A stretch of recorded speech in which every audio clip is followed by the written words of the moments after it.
धमकी दे करके तेजस्वी यादव जी को मुख्यमंत्री पद का उम्मीदवार घोषित कराया गया। गठबंधन कैंप में मायूसी है और वह पहले से ही जो मुंगेरी लाल के हसीन सपने देख रहे थे, जिस राहुल गांधी को पागलपन का दौरा पड़ा हुआ है, बिजली काट दिया, ऐसे आरोप लगाए गए।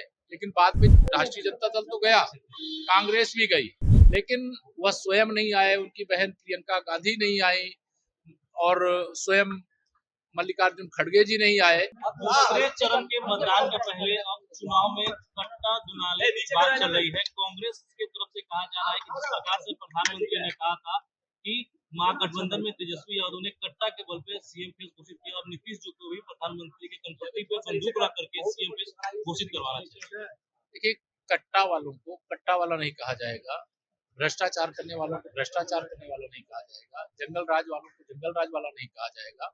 और अगर कांग्रेस की औकात इतनी है या कांग्रेस और राष्ट्रीय जनता दल के गठबंधन में कोई पवित्रता थी, तो पहले ही तेजस्वी यादव जी को जब राहुल गांधी यात्रा कर रहे थे, उसी समय उन्होंने मुख्यमंत्री पद का प्रत्याशी घोषित करते।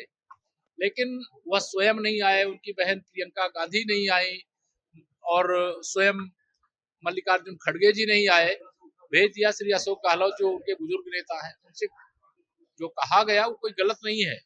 धमकी दे करके तेजस्वी यादव जी को मुख्यमंत्री पद का उम्मीदवार घोषित कराया गया और आज साफ दिखाई दे रहा है मतलब राष्ट्रीय जनता दल तो गया, कांग्रेस भी गई, ना घर के रहे ना घाट के रहे और एक तरफा एनडीए की आंधी चल रही है, ना तेजस्वी यादव चल रहे हैं ना राहुल गांधी चल रहे हैं। तेज प्रताप यादव के साथ एनडीए नेताओं की करीबी बढ़ रही है या फिर तेज प्रताप एनडीए के साथ करीबी बढ़ा रहे हैं?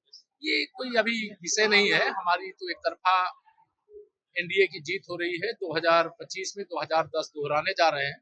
जिस प्रकार से जनता का समर्थन मिला है, जिस प्रकार युवाओं का समर्थन मिला है, जिस प्रकार से महिलाओं का आशीर्वाद मिला है, वो ऐतिहासिक है।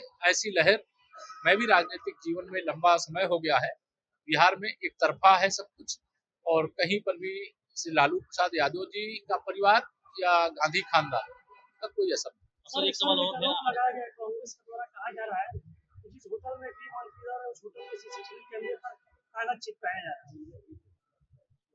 देखिए, इस प्रकार के आरोप लगाना, जैसे अब मतदान 6 तारीख को हो रहा है, फर्जी आरोप लगा दिए, बिजली काट दिया, ऐसे आरोप लगाए गए। लेकिन बाद में जिससे भी पता किया गया कहीं बिजली नहीं कटी। जब कोई चुनाव हार रहा होता है तो इस प्रकार के फर्जी आरोप लगाने का काम होता रहता है, लेकिन इसकी परवाह किए बगैर हम लोग जनता के बीच में है।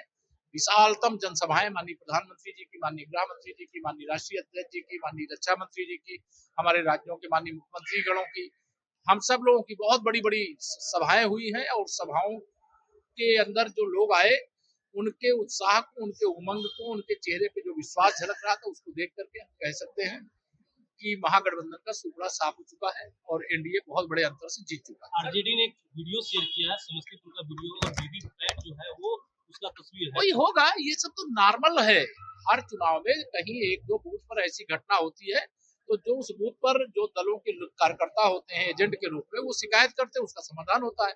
ये कोई ऐसी बात नहीं है कि ये कोई बहुत बड़ा तीर पहली बार हुआ है, ऐसा नहीं है। उस राहुल गांधी को पागलपन का दौरा पड़ा हुआ है, तो चुनाव छोड़ करके जाकर के 1 साल पहले संपन्न हुए चुनाव में भारतीय जनता पार्टी के जीत में वोट चोरी का आरोप लगा रहे हैं।